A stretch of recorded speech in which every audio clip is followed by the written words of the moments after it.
Morning বন্ধুরা, কি করছো?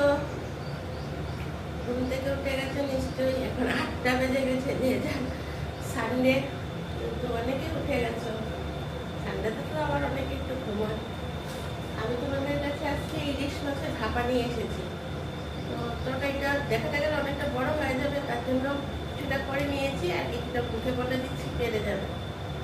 তো আমি এখানে প্রায় 6 পিস, হ্যাঁ 6 পিস নিয়ে ভাপা করছি।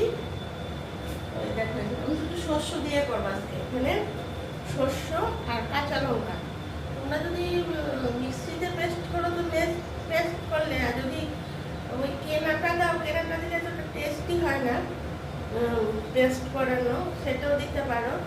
আর শিলনোড়াতে যদি কষ্ট করে কাজের লোক দিয়ে বা নিজেরা কষ্ট করে তাহলে খুবই টেস্ট। আমি আবার শিলনোড়াতে করছি, মিক্সিতে করিনি আজকে।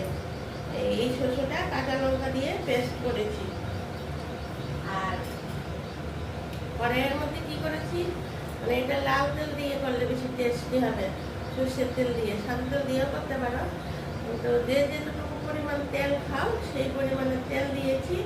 দিয়ে কালো জিরে ফোড়ন দিয়েছি, দিয়ে 4-5টা কাঁচা লঙ্কা চিড়ে সেটার মধ্যে পরিমাণ মতো নুন দিয়ে আর হলুদ দিয়ে, তারপর অল্প একটু জল দিয়ে সেটা মানে মশলা হিসাবে দিয়ে দিয়েছি। কালো জিরে ফোড়নটা দেওয়ার পর তেলটার মধ্যে নুন, হলুদ আর কাঁচা লঙ্কা চিড়ে মশলার মধ্যে দিয়ে দিয়েছি। একটু জল মানে যত পুড়ে যাবে, তারপর মশলা যেভাবে কষা সেভাবে একটু কষিয়েই তারপরে যে যার পরিমাণ মতো অল্প করে, একটু শস্য দিয়ে করলে অল্প করে একটু ঝোল দিয়ে দিয়েছি। মানে শস্য দিয়ে করবো যখন তো বেশি ঝোল দেবো না।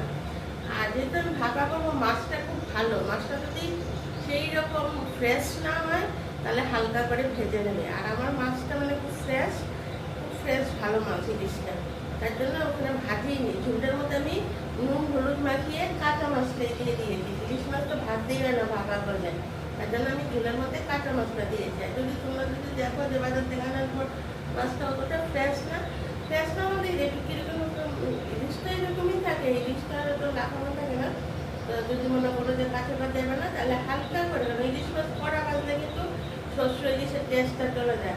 তাহলে হালকা মানে দিয়েই কড়াইয়ে নামিয়ে নেবে, হালকা করে ভেজে নেবে। আর কাঁচা দিতে পারলে তো আরও টেস্টি, মানে নুন ভালো করে ধুয়ে নুন তারপর ঝুলটা আবার শুকিয়ে আসছে। শস্য কোনো সময় তেলে দেবে না, তেলে যদি শস্যটা দাও তাহলে কি হবে, শস্যটা মানে পুড়ে যায় আর শস্যর ঝোল তেতো হয়ে যায়।